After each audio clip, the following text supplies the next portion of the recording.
Today we're here to talk about healthy financial habits. When you think about money, when you think about how it's spent, how it's earned, when you use it, what it's used for, I mean, it's a big part of our life. We're working. We go to work every day to earn money. We go to the grocery store. We spend money every single day. We earn money every day. And so with money being this big in our life, it's important that we as ministers and you as ministers as well have a good grasp on your personal finances. Financial stress is one of the major causes of ministers leaving the ministry and going into another profession, going into insurance or sales or whatever profession that you think you would be in if you weren't in the ministry. Financial stress is a good reason that people leave the ministry. Financial stress is also a good and major reason that people get divorces. A couple of the resources that I've brought today, especially this book by Howard Dayton. He runs a company called Compass, and we utilize it a lot in prep. His first couple of chapters talk about the problem, and a lot of it is, it started, Alan and Jean Hitchcock decided to end their marriage of 24 years. And you start reading through, and it's financial problems, financial stress. The stress of their finances has intertwined into their life so much that they can't separate stress of finances to the love of one another, and it brings the stress everywhere, and it just keeps stirring the pot, and it gets faster and faster, and it just swirls out of control into a tornado that just wipes away everything that you've worked on. And so financial stress is huge in daily lives. We all have head knowledge. I'm sure if I talked to each one of you individually privately, you would say something along the lines, I know what I'm supposed to be doing. I know I'm supposed to be working from a budget. I know I'm supposed to be tracking my spending. I know I'm supposed to have the principles that everything that I own is God's. We all have that head knowledge. Everyone, as prep director, we do financial counseling, and everyone we talk to, they all know it already, but it's applying it in your life that's the next step. Taking it from your head into your heart and out through your hands, as head, heart, hands gets discussed a lot in the church. So when we apply the principles in our lives, you see that these things happen. How we handle money affects our fellowship with the Lord. Luke 16:11, I'm going to read that for you. So if you have not been faithful with the unrighteous money, who will trust you with what is genuine? And if you have not been faithful to what belongs to someone else, who will give you what is your own? And so we see through Scripture that we have to be faithful with what God has given us. We are stewards of His money. Steward means that we are not the owner.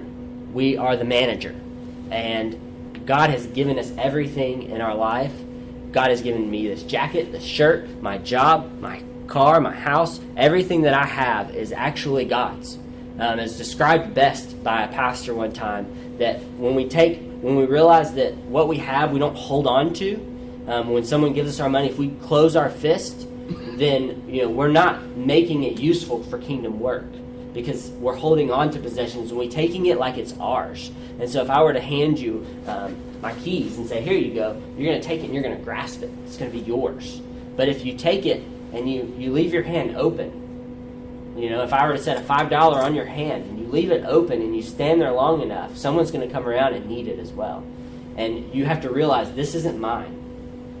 These keys aren't mine. This job, this car, these building keys, these aren't mine. The job that I have that gives me these keys, the house that I have, the car that I have, this isn't mine. So if I stand here open with my hand long enough, I'm going to say, this isn't mine. And so when someone comes around and says, hey man, I really need to borrow a car. Sure, here you go. Take my car. You can borrow it. You can use it. Someone borrowed my car for over a year because their truck was totaled and they needed 2 cars in their family. Right now I'm in a blessed situation where I have 2 cars, but we only need 1 because I live on campus and I work on campus. And so we only needed 1 car. So we were able to bless a family with our car for a whole year. The second one is our possessions compete with the Lord. Matthew 6. Sorry, I should have had these pulled up. Matthew 6:24 reads, "No one can be a slave of two masters, since either he will hate one and love the other, or be devoted to one and despise the other. You cannot be slave to God and of money." How often in our lives do we think of money? How often do we spend money? How often in our lives do we earn money? What are you doing this weekend? Where you spent money? You earned money being here this weekend? Have you spent any? Did you go to the cafe yesterday when it was open and buy you coffee or candy bar? All these things, our possessions, can get in our way. You think about the rich young ruler, and Jesus said it'd be easier for a camel to pass through an eye of a needle than a rich man to enter the kingdom of God. And he's saying, because he's holding on to all these things, all these earthly possessions, and saying, no, these are mine. I need these to be happy in my life. And God's saying, no, you don't. You need me. And then finally, much of our life revolves around money, as we've talked. How much of your life is spent either earning or spending money? Think about your week. We'll start on Sunday. You wake up Sunday morning, and what do? Probably eat breakfast, maybe spend some time with the Lord. Eat breakfast. You had to buy the food. You turn on electricity. Yeah, your alarm clock goes off. You take a shower with hot water. All these things are spending money. Then you go to your job. You're all ministers, so I assume Sunday morning you're going to church, and that's how you're earning your paycheck, right? You may not see it that way, but when you go to church on Sunday, you're going to earn your paycheck. You spend that day talking to people. You maybe go to lunch, then you're spending more money. Then you're talking with more people after church, maybe phone calls, spending some family time. Then you're eating dinner. All these things throughout the day, and this is just Sunday. And the whole day is pretty much revolved around either earning or spending money. Then you wake up on Monday. What do you have? Maybe staff meeting, maybe visitation to hospitals. All these things are still earning you your money, earning your job. So when that comes into play, these things can easily compete with the Lord. While we're doing ministry and we're spending time with people and we're trying to shine the light of glory, we're also earning our paycheck. And so that's definitely in conflict. But we have to learn to make them work together, and to know that money is how I live and how God has provided me, but glorifying God is more important. As I said, I am the director of the prep office as well. Basically, the Lilly Grant Foundation has acknowledged, and NOBTS as well has acknowledged, that there is economic issues facing future ministers. We did a study when this first started. We send out surveys to incoming students here on the main campus, and we ask them questions like how much debt they have, what do they want to do with their degree, and the ones that talked about going into the mission field with either the IMB or NAM, there were 13 of them in that first study, and 10 of them were ineligible to serve in the IMB because of the debt they had already incurred in their lives. The IMB has pretty strict debt rules. I think it's like $2,000 or less in debt. That includes mortgage and student loans and credit card, all that stuff. And 10 students who want to serve in the IMB, who feel called by God to serve in the IMB, to go into the mission field to spread the glory of the Lord, are already ineligible because they have too much debt in their lives. And so we, as Chris Schaefer, who used to be the prep director, and I was a financial aid director, I now have both the jobs, truly care about students. And we are working diligently to make sure that our students stay out of debt. We have the prep office. PREP stands for Program for Research, Education, and Planning. The prep office, we're here to serve students. We're here to educate the community through our students.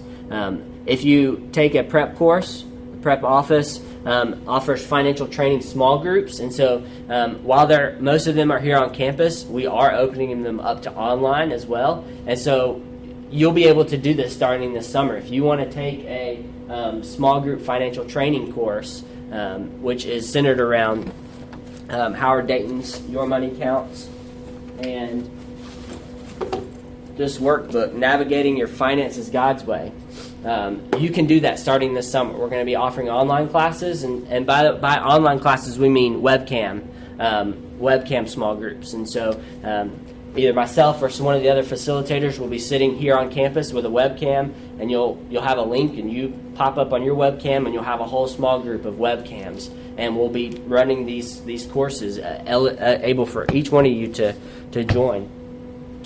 If you take a financial small group, we also will provide you, if you want to then turn around and teach this to your church, we'll then provide you with 10 of these for free.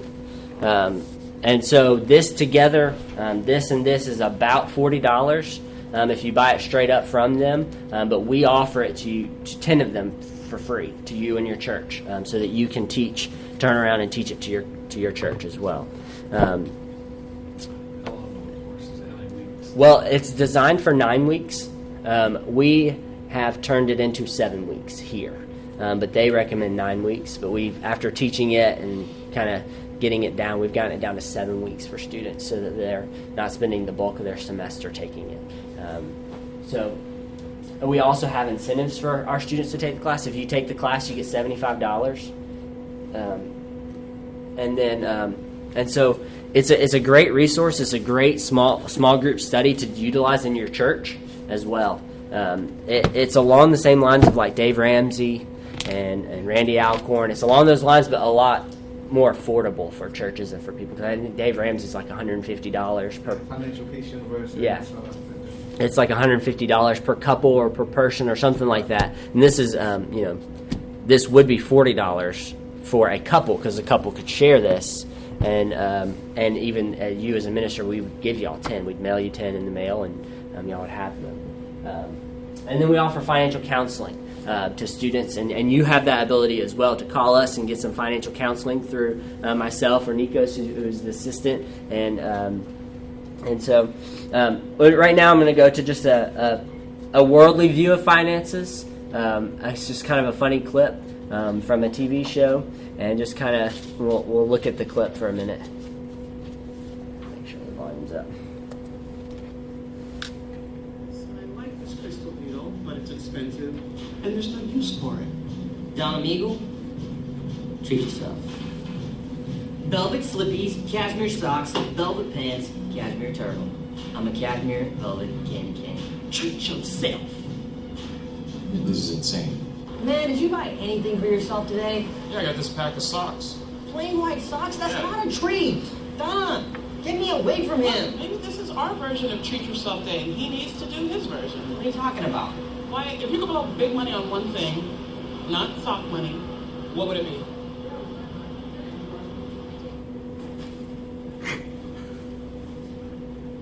Oh my god, oh my god, oh my god. This is a whole new level of nerd.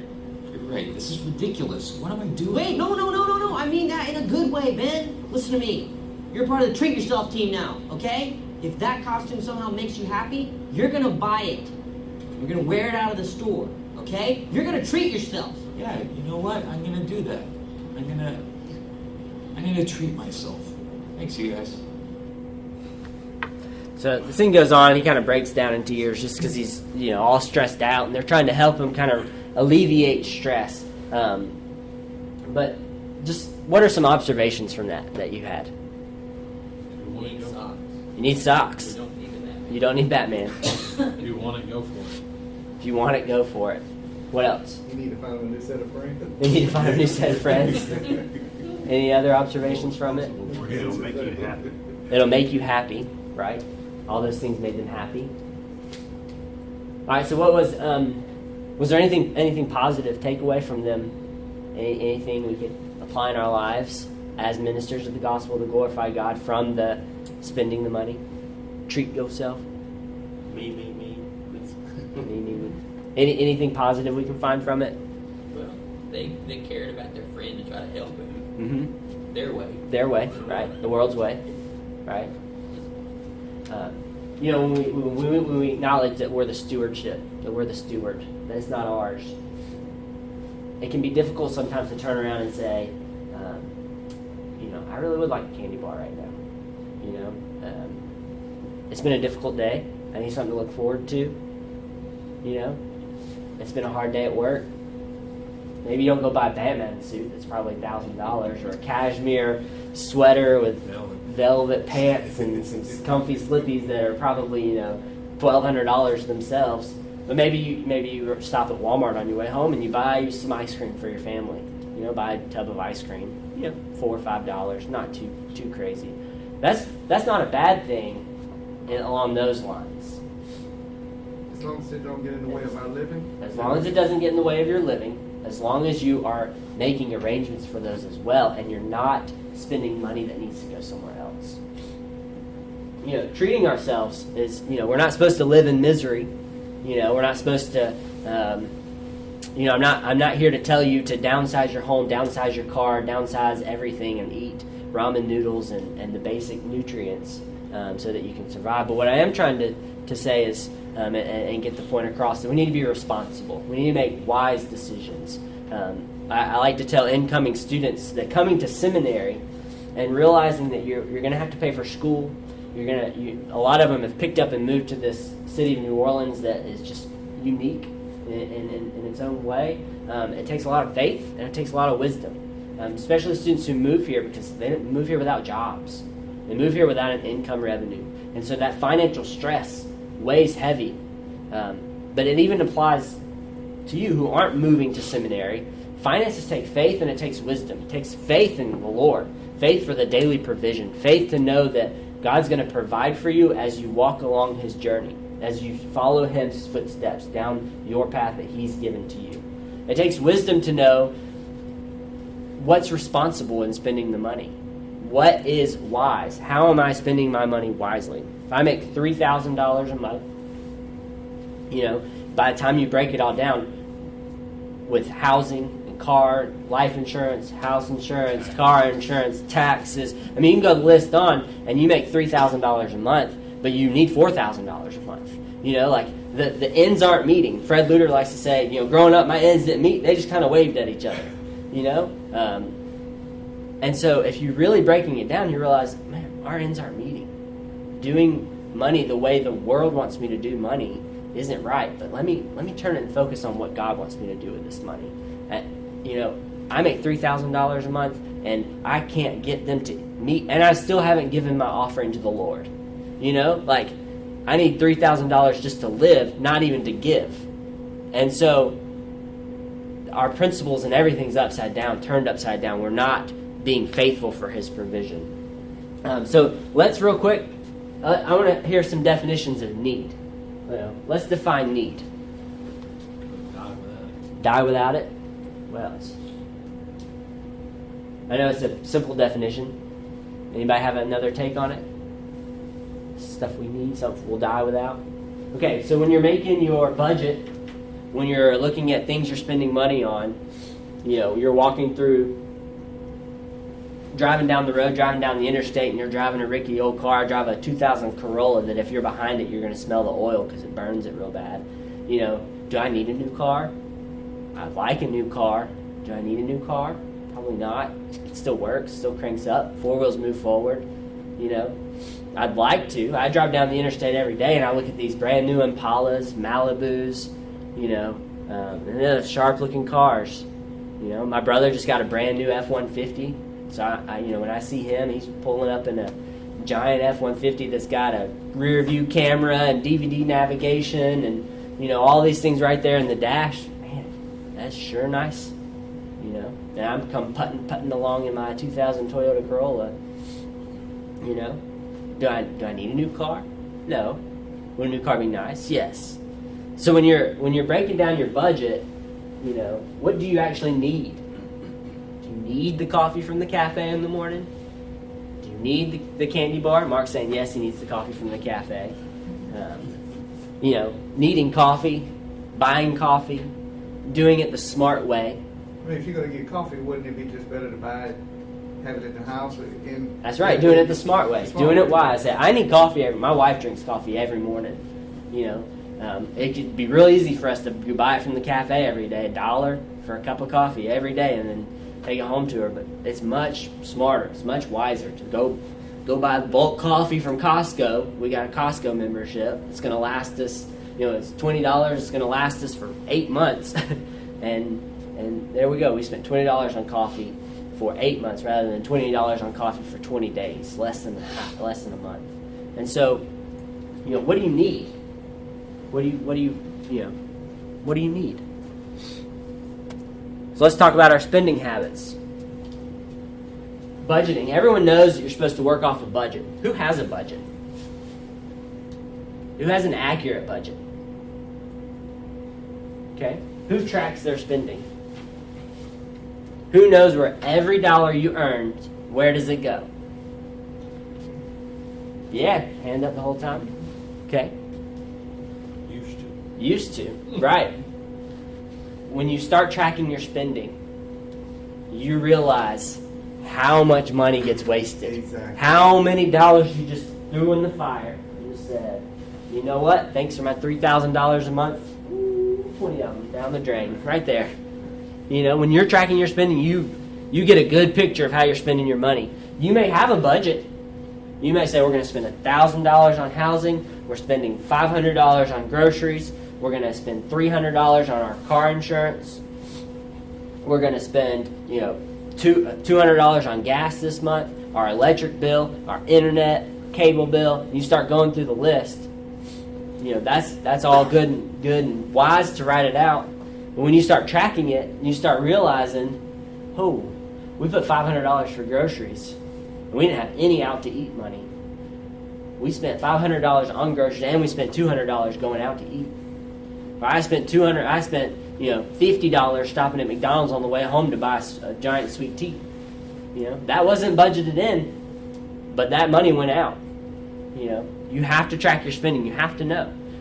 There are great resources. We'll get to those at the end on that'll do it for you, so you don't even have to.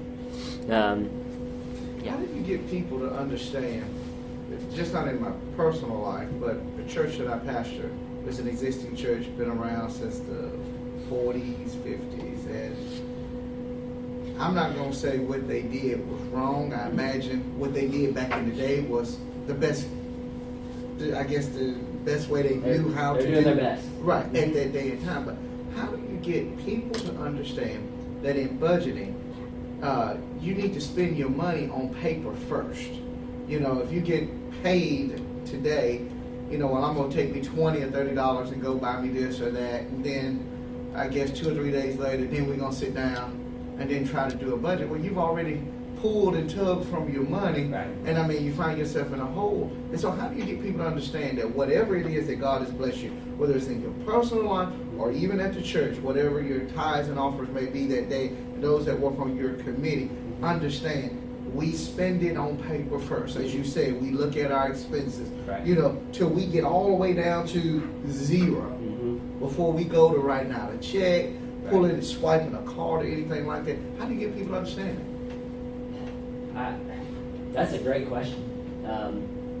I think a lot of it comes with establishing a foundation in Scripture and understanding that this isn't my money.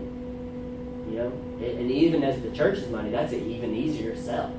This is the church's money. This isn't your own personal money. And so I don't care if you're the founding generation, you can trace your line to the founding father, to the person who laid the cornerstone of this church. It's still not your church. It's still not your money. It's still not your budget. Let's lay a foundation in Scripture of whose money it is. I've heard stats. I can't prove it, but I think if you evaluate the words of Jesus, he's going to talk about more about money than any other topic. I know there's a Bible floating around, and I'd really like to have a copy of it that highlights, it's printed highlights of every time Jesus talks about money, and everywhere in Scripture that talks about money. And once you get to the Gospels, it's just highlight after highlight page after highlighted page. And so establishing a strong foundation in Scripture, I think, would be your starting point in that. Now, getting to budget, and I think this will kind of help answer your question as well. How do you budget? How do you budget? Who has a budget for January? Or we're about to be in May. Who has their May budget? Okay. Did you come up with that May budget based off your monthly income? Or did you come up with your May budget based off your yearly income going from January to December, and your May budget has been in place since December of last year? Yes. When we budget, if we're budgeting on a monthly basis, I'm gonna give you a prime example. June, my family is a big family. My son, he's gonna turn 3. My wife and I were gonna celebrate 9 years of marriage in June. So those are 2 events in June that I've got to pay for. I've got to buy my wife an anniversary gift. We've got to go out to eat probably, or I got to cook her a nice dinner. You know, there's some expectations there that need to be met. My son turns 3, and so we're gonna have to. You know, we're going to do a party for him, buy him presents, buy a bunch of food, and feed a bunch of people. You know, these are all expenses coming in June. You know, I know it's coming every year. June's going to come up. It's always going to be our anniversary. It's always going to be my son's birthday, you know, for as long as we live. Those things are 2 things that are going to happen in June. If I'm basing my June budget on my monthly income, June's not going to happen. June's not going to happen. I can't afford those things. I don't make enough money to afford June, the month of June. You know, I don't make enough money to buy my son and my wife a gift and feed a lot of people and have a nice meal in June. Those things don't work in my budget. But if I set my budget in December and I see June coming in December every year, you know, I'm able to say and set aside, you know, $10 in January, February, March, April, and May. I've set aside $10. Now I have $50 to go out to eat. That's a decent meal. I mean, if it's just me and my wife, we can go to a really nice restaurant on $50. You know, so if you're budgeting on your monthly income alone, it's going to fail. You're going to struggle. You have to look at the whole year. Prime example for everyone is December. What happens in December? Christmas. Everybody have family. Everybody have, you know, you got to buy people. You have people in your life you have to buy gifts for. Can you do that on your paycheck in December alone? You know, so we've got to start saving in January to make it to December. How many people have a car? Yeah. How much are tires? $400. $400 or $500, depending on the kind you get. You know, can you afford that in your monthly budget alone? Can you afford that in your yearly budget? You don't need to buy tires every year, but you're going to eventually have to buy tires. So if I start setting $5 aside now, you know, when tires do come around, hey, guess what? I've got $600 for tires. You know, I don't have to buy that. I don't have to just go and say, give me your cheapest pair of tires. I got to put this on the credit card because I wasn't ready for this. But you can then say, you know what? Give me these tires. They're going to be eco-friendly or gas-saving or whatever, and save you more money in other areas. So how are you budgeting? Is a good question. What does your budget look like? I assume all your churches have budgets. What do they look like? They have a monthly to date budget, an actual monthly, a yearly budget, a yearly actual. Does your personal budget look like theirs? Yes. Does it? Are you tracking every spending? So I say I'm going to spend $500 on groceries. But I only spent $450 on groceries. So next month, I'm going to alter my groceries a little bit. I'm going to recalculate my budget of $450. And maybe I spent $100 going out to eat instead of the $50 I had budgeted for. Well, I can take that $450. I can take that $50 extra from groceries and put it in the out to eat. Now it's accurate. You know, you don't set your budget in December and just let it sit for the whole year. It's always flowing. It's ever changing. And so, or if you budget $500 for groceries and you're spending $550 for groceries, if you're not tracking that, if you don't have what you've actually spent and you're not tracking what you actually spent on groceries, you're going to come to the end of the month every month and go, why am I $50 short? And it may even be more than $50 short. Why are our ends not meeting? Because you don't know that you're overspending in groceries. You have to know these things. You have to know where your money goes. And like I said, budgeting for the year. And that's budgeting for the year, maybe even budgeting for on a 5-year plan, because you've got tires probably going to go out in 3 or 4 years. You know, tires don't last forever. You know, oil changes, all those type things. You've got to have a big picture going forward in your spending, in your budget. Other things in spending habits. Once you're tracking your spending, You realize if you're living inside your means or you're living outside of your means. How many have debt? Show of hand. Have debt. I've got debt. Debt. We all have debt.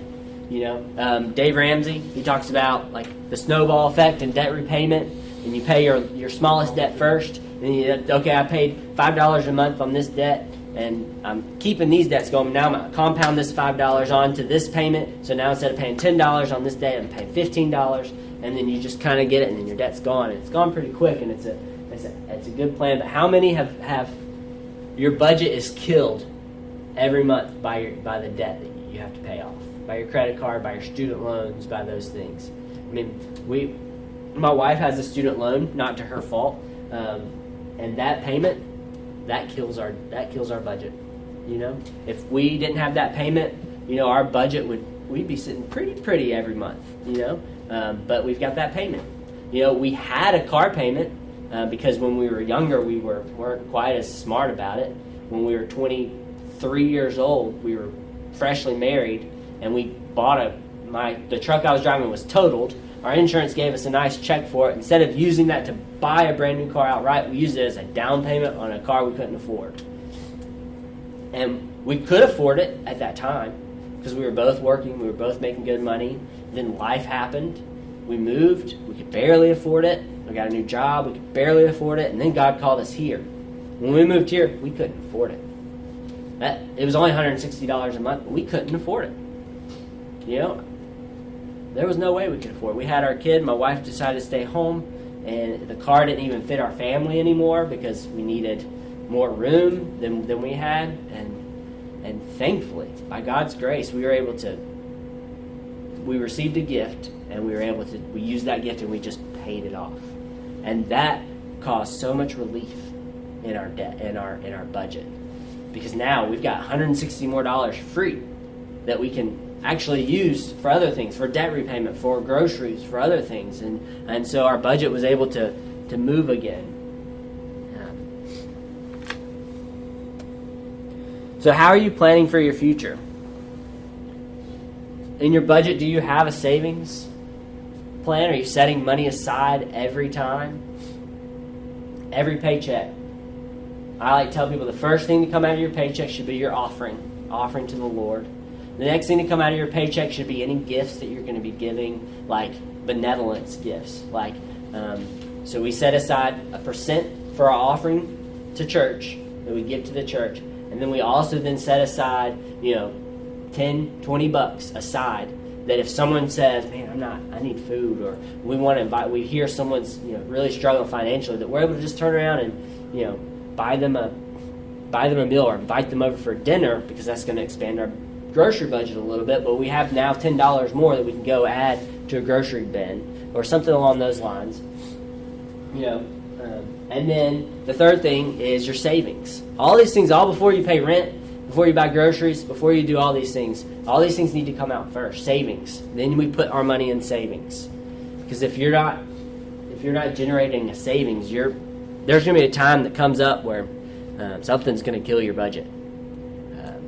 Either you're going to get sick, the car's going to break down, something's going to destroy your budget quickly.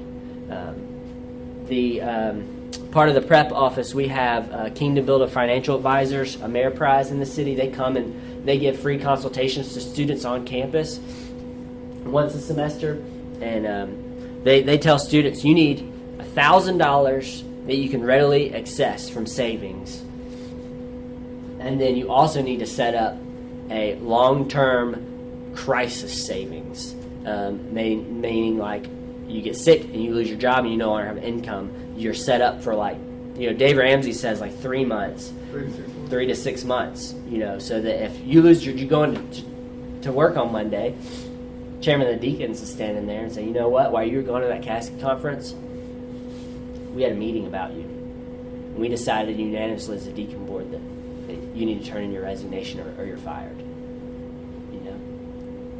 That happens. Happened to me. I was on staff at a church. Thought everything was going well. I was turning 25. My mom was turning 50. We were 2 hours from her, so I decided to take the weekend We left on Friday. I was off on Friday, so we left on Friday morning. Stayed there Saturday and Sunday. Came back Sunday night.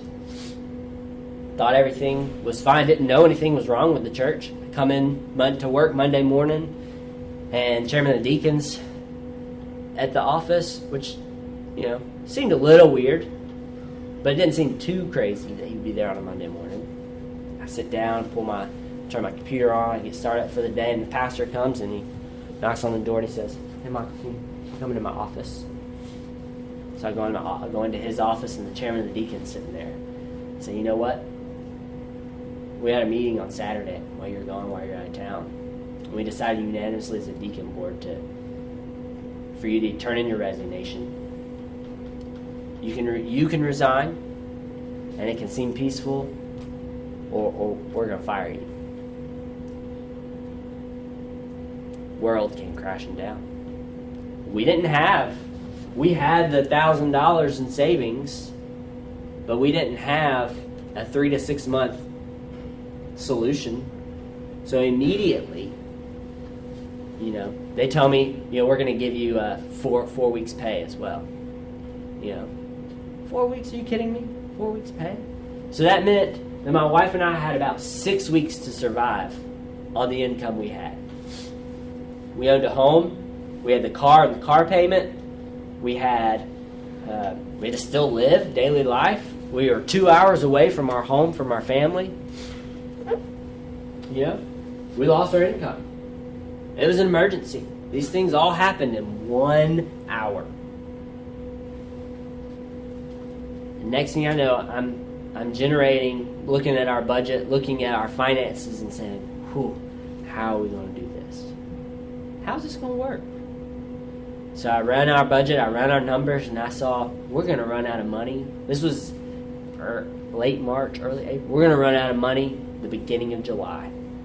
When we get our mortgage payment in July, that's going to take the rest of our money. And this was 2011, so houses weren't selling well. So we immediately put our house on the market. I put my car up for sale. Car didn't sell. The house, we sat for about 2 weeks with nothing, no biters, getting discouraged, we were eating beans, rice, and oatmeal. That's what we were eating. We went to emergency mode. We bought a big bag of rice, we bought a big giant bag of pinto beans, and we bought the biggest thing of oatmeal. And that's what we ate. You get good at pinto beans different ways, with barbecue sauce and teriyaki sauce and soy sauce and hot sauce and all these seasonings and stuff you get thrown on top of them. But it was real life. This happened to me. So how do, if you don't mind me asking, because I deal with this every day, what you just said, getting in our personal lives, but again, where I pastor at, getting people to understand that it's not a matter of if, it's just a matter of when the storm is going to come in your life. And God is always going to do his part. I've never questioned whether or not God is going to do what he says he's going to do, because he's always done what he says he's going to do. But we have a part to play in that. Mm-hmm. And we never make any preparation, because our mentality is, I might be dead and gone tomorrow, so I can't take it with me. But what if by chance the Lord find favor with us and let us live to see tomorrow? Mm-hmm. Then what? Yeah, you raise really good questions, because those are difficult things to get across people's. In the financial aid office, we deal with student accounts. We deal with scholarships. We get people calling in trying to figure out how they're going to pay for school, payment plans, all these things. And when people call on the phone, you can hear the stress. You can hear either stress or anger or depression. Sometimes that anger comes out at us. But we have to realize and know, they're upset with their situation. They're stressed. Let's help them through it. And I think it's helping people understand that the storm will come. It's a difficult thing. Because everyone seems invincible. I didn't think I was walking into church and for work and the world was going to come crumbling down around us.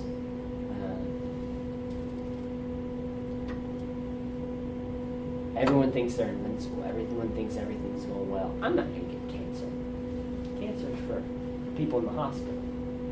You know, that could happen. You know, I'm not going to have a heart attack. I'm not going to have a brain aneurysm. You know, these things don't happen to me. I'm a 31-year-old healthy young male. You know, that I eat pretty decent, you know, but it can. It can happen quick. It can happen today.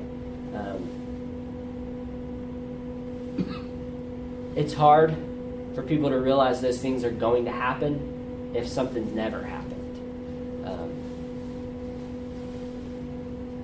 So I think to kind of help answer your question, maybe along those lines of building that biblical foundation of finances, but then also helping them realize and see the things in their lives that are building towards those wins when the storm comes. You know, and it's a really tough question. It's a good question. So I'll think on it more. Maybe we'll talk later. Okay. Yeah. I mean, you kind of touched it already, you know, biblical foundation. I'd like to zoom in terms of marriage. You know, when the two persons come together, husband and wife. So profiling, there must be, there could be someone who's a spender, someone who's a saver. And how, or the worst, could be the spender both. How do we take two to tango, right? Right. So what is the strategy to get that, you know, Yeah. early on? I mean, look like later in your marriage, you two tackle the emergency together, eating rice and beans. But before that, when we just got married, Right. what the strategy? Yeah. One thing to always remember: if you're married, it's not your budget. It's your family's budget. Yeah. I'm the money person in our family, so like I handle the bills. You know, I make sure all our bills are paid. I make sure we have the money for groceries and all those things. And my wife, you know, she's not a money person. She, you know, looking at spreadsheets and finding figures and stuff, it stresses her out. So she's just like, you know what, I'm gonna put my trust in you that you're gonna handle our finances appropriately. And she'll ask accountability questions, like, you know, are we still doing well with our budget?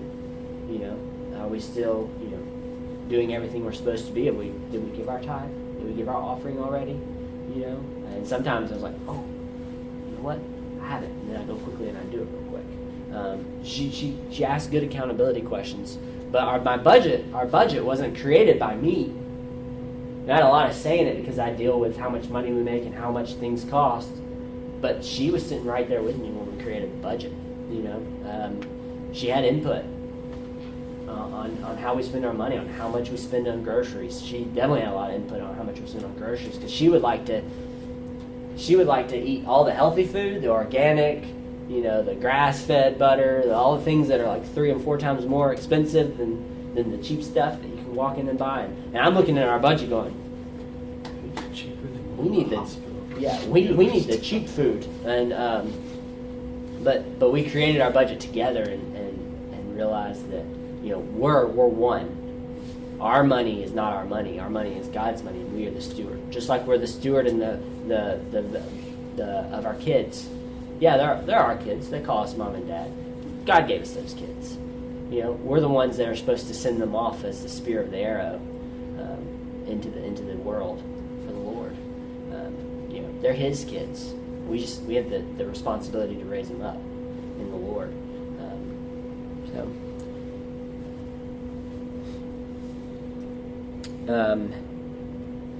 Let's see.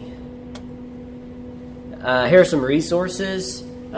Like I've been talking about, Mint.com. If you don't know Mint.com, Mint.com. Like I said, there are places that track your spending for you and will create a budget for you immediately. Mint.com is it. It's a secure site. Do what? Trustworthy. It's trustworthy. It's a secure site. You put in your bank account information. You give it access to pull all your bank. And when I did it, we have our budget. Man, it shows what percent you spend on out to eat. It shows what percent you spend on entertainment, and it creates your budget based off your spending habits. And so when I first looked at it, I was like, oh my goodness, we're spending way too much money on going out to eat and not enough money on groceries. And you can go in and you can track it, and you get email reminders You get email reminders saying, "Hey, you've already overspent your out to eat budget. Don't spend any more." You know, you only got $10 left in groceries. Make sure you're being wise with your money. You get email reminders like that. And so if you don't use Mint.com, I encourage you to use Mint.com or find your solution to tracking your spending. Will it track credit cards or just? Yeah, they'll add credit cards to it as well. You can add any account information you've got. So, Compass One, Finance is God's Way. That's what I was talking about with this. They have a website. It is compass then the number one.org. And they have resources on there. They have budget tools and tracking spending sheets. If you take the class, you'll get a book. And then the book has practical things at the end. Are those books at the bookstore right now? These books, no, we don't sell them here. You get a book if you take the course through us. We give it to you for free. If you buy it from them, like I said, it's like $40 for it. But like I said, if you want to take the course through us, we'll give it to you for free. They've got practical things on how do you get control of things. So they have you list all your assets. They have one of their things they do. They symbolize at the beginning of the book is that you sign a deed saying that you sign everything over to the Lord, just to symbolize that you're acknowledging everything I own is not mine. Everything is God's. And they've got 30-day tracking sheets. And so I encourage everyone, if you don't track your money, start with 30 days. Start tracking with 30 days. And you will see where your budget is working and where your budget's not working. And so I encourage you to do that. Michael, is the cost, we have to register for the cost to Blackboard, to the registration office, right? That's the... No, so this course isn't an official seminary course, like you don't get it for credit. It's a course through our office, so it's just something you contact us for, the prep office, and then you say, I want to be in a Compass course.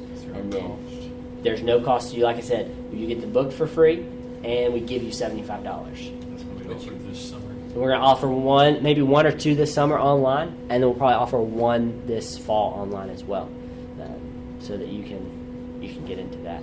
So we're still working out all the details on how to get their online. They host the online stuff, so we're still talking to them and how it all works out. But yeah, so you contact us in the prep office. Another resource we've talked about a little bit is Dave Ramsey, Financial Peace. If you're, he does great work with churches, and like I said, it's a little pricey, but it's good. His budget system is envelopes. So where you literally use cash for everything, because if you're actually giving $5 every time you go to the grocery store and you've got your envelope of money that you get for that week's grocery, you can't overspend. Right, because you can see it. You can see what you have to spend versus just swiping. I've got $125 to spend on groceries this week. I come to the checkout line and it's all on my bank account and my card, and it comes up to $130. Oh, let me just swipe that. It's $5 over. It's not fine. We'll make it up somewhere else. You're not going to make it up somewhere else. You're going to forget. If you're not tracking your spending, you're going to forget you overspent. So in the envelope system, you only come to the grocery store with $125. And you come to the checkout line and it says it's $130. You have to go, we really don't need this pint of ice cream. And now you're on $125. And it makes you make wise decisions. And you have to get over real quick that embarrassment of I'm the guy in the checkout line that's now holding everybody up because I got to pull some things off my cart because I can't afford it. There's nothing wrong with that person, because they're either that person that's in that situation either is spending every dollar they have on food for their family, or they're trying to live within their budget. And so that person that's doing that, there shouldn't be made fun of. There shouldn't be any embarrassment there. They're being wise with their money. Hopefully they're being wise with their money. Hopefully if they're spending every dollar they have left and they've only got $50 and they're trying to buy food for the week, they don't have ice cream and all that junk. But then they're being wise with their money. They're budgeting. I only had $125. I've got to take some things off. What do we really need? What do we not need? And so those people that are doing that in the grocery store, they should be more commended for their their work than made fun of, and it can be a stress to us. Be the guy standing in line behind them, and then next thing you know, they're pulling things off. That can be stressful and frustrating. Another one, we used this in our church before. I was on staff here at a church locally, and we used this one, Randy Alcorn, Managing God's Money. The book is like $4. It's a little chapter book. It's $4, and then he has a free printable PDF of a workbook to go along with it. So for less than $5, you can take your church through, less than $5 a person, you can take your church through how to managing God's money. And so that's a great resource as well if you're really on a tight budget and you want people to still have principles. He does a great job. All three of these are excellent resources. Just because one costs more than the other doesn't mean it's better than the other.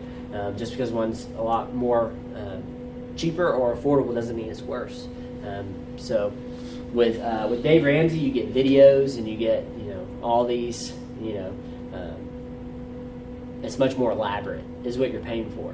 With Randy Alcorn, you're getting a book and you're printing off PDFs to give to people. And so those are the resources.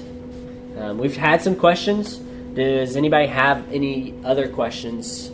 Something that maybe I didn't go into that you're hoping I would, or any other questions?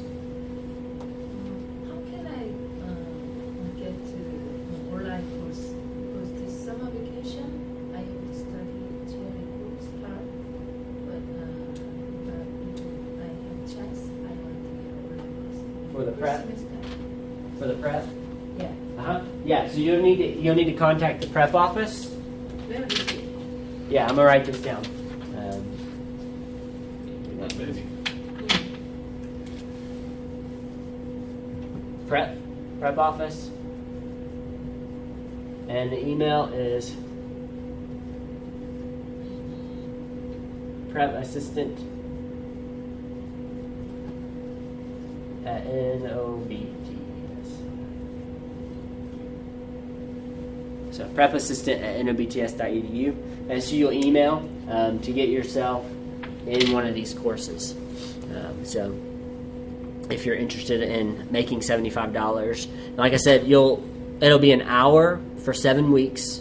So it'll be like the same hour every week for 7 weeks. So we're trying to figure out when to do it. We might see who's all interested and then see what's the best times and then offer that out. So we like to do them over lunch because everyone usually gets like a lunch hour to sit and not actually focus on work for a minute. It's going to be weekend or weekday.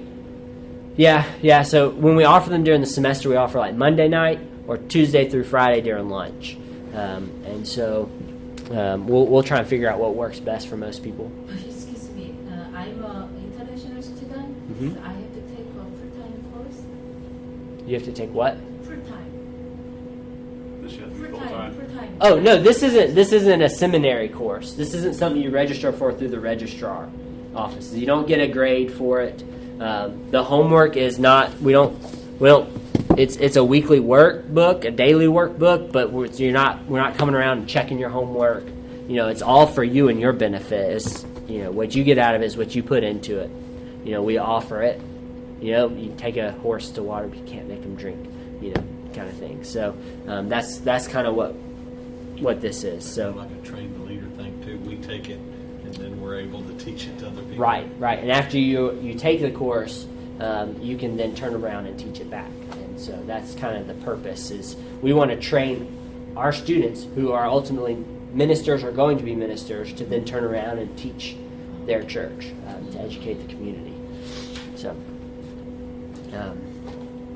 Just curious, like marriage counseling, do they incorporate financial aid counseling into marriage counseling? I know some pastors that do it in premarital counseling. I know some pastors that don't do it. I know some pastors that just quickly brush it to the side and mention it, but they don't spend a lot of time on it. Like I said early on, finances is a huge stress, and it can be, if it's not the leading cause of divorce, it's one of the leading causes of divorce. And so I think it's very important as we as ministers are doing our ministry to our people in our church, our ministry to our wives, families, and ourselves that we are taking our finances serious, so that that stress is gone. Because if you've got $1,000 in savings in 3 to 6 months set aside for emergencies, or for the $1,000 is for emergencies, but the 3 to 6 months is like, loss of income kind of thing. If you've got that sitting to the side when your budget's tight, or you're get a flat tire or whatever, those aren't stress. Those are okay. We've been planning for this. Let's take care of it. Let's start over again planning for it. So, finances is an ever-moving process in lives. It has a great impact on your life. The root of all evil is the love of money, and so we have to make sure that we keep ourselves in check of our desire for it and our will for it, and make sure that everything we do glorifies God. Even the way we spend money, even the things we buy, even the places we live, the cars we drive. We want to have faith for God to provide. We want to have wisdom to use the things that He has provided. Any other questions?